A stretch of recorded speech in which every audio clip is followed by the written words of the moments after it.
ایک عقاب کی عمر 70 سال ہوتی ہے، لیکن جب وہ 40 سال کا ہوتا ہے تو اس کے پنجے خود بخود کمزور ہونے لگ جاتے ہیں، جس کی وجہ سے وہ پہلے کی طرح شکار نہیں کر پاتا۔ پیر بھاری ہوتے ہیں اور سینے کے ساتھ چپک جاتے ہیں۔ زیادہ عمر ہونے کی وجہ سے مضبوط چونچ بھی ٹیڑھی ہو جاتی ہے۔ اسے اڑنے میں دشواری پیش آتی ہے۔ ایسے میں اس کے پاس 2 رستے ہوتے ہیں، یا تو وہ موت کو تسلیم کر لے اور یا تو 150 دن کی سخت محنت کے بعد ایک اچھی زندگی گزارے۔ ہر عقاب محنت کو چوز کرتا ہے۔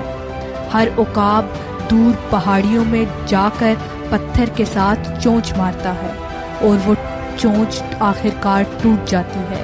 کچھ دنوں کے بعد نئی چونچ نکل آتی ہے تو اس کے ذریعے وہ اپنے پنجوں یا ناخنوں کو جڑ سے اکھاڑ دیتے ہیں۔ کچھ دنوں کے بعد نئے ناخن نکل آتے ہیں، پھر وہ چونچ اور ناخن سے اپنا ایک ایک بال اکھاڑ پھینکتا ہے۔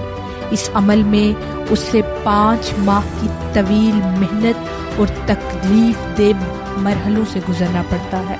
5 ماہ بعد اڑان بھرتا ہے تو محسوس ہوتا ہے کہ اس نے نیا جنم لیا ہو۔ اس طرح وہ 30 سال مزید زندہ رہ پاتا ہے۔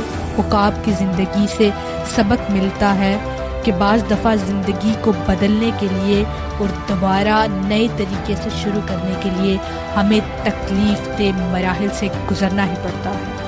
Do not be a parrot in life, be an eagle. A parrot talk way too much but cannot fly high, but an eagle is silent and has willpower.